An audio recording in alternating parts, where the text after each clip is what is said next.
मालेगावच्या police आयुक्तालयासाठी advocate शिशिर हिरे यांचे खासदार advocate Ujjwal Nikam यांना निवेदन। तुम्ही पाहत आहात गाव ते राज्य मराठी न्यूज चॅनल। नाशिक जिल्ह्यातील मालेगाव शहरासाठी स्वतंत्र पोलीस आयुक्तालय स्थापन करण्याच्या मागणीला पुन्हा एकदा वेग आला आहे। उच्च न्यायालयातील ॲडव्होकेट शिशिर हिरे यांनी दिल्ली येथे जाऊन खासदार ॲडव्होकेट उज्ज्वल निकम यांची भेट घेत निवेदन सादर केले। वाढती लोकसंख्या, शहराचा झपाट्याने होत असलेला विस्तार आणि कायदा सुव्यवस्थेवरील वाढता ताण लक्षात घेता मालेगावला स्वतंत्र पोलीस आयुक्तालय मंजूर करण्यात यावे अशी प्रमुख मागणी या निवेदनातून करण्यात आली आहे। याच निवेदनात नांदगाव तालुक्यातील मनमाड जंक्शन येथे शिर्डी वंदे भारत एक्सप्रेस तसेच राजधानी एक्सप्रेसला नियमित थांबा देण्यात यावा अशी ही मागणी करण्यात आली आहे।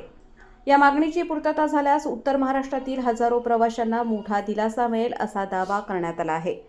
दरम्यान दिंडोरी लोकसभा मतदारसंघातील विविध प्रलंबित प्रश्नांबाबत अधिक प्रभावी पाठपुरावा व्हावा अशी अपेक्षा काही नागरिकांकडून व्यक्त केली जात असून याबाबत स्थानिक स्तरावर चर्चा सुरू आहे।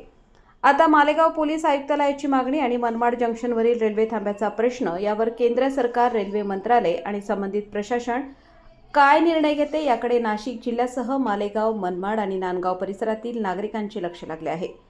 गाव ते राज्य मराठी न्यूज चॅनल, संपादक विजय धामणे, नांदगाव, जिल्हा नाशिक।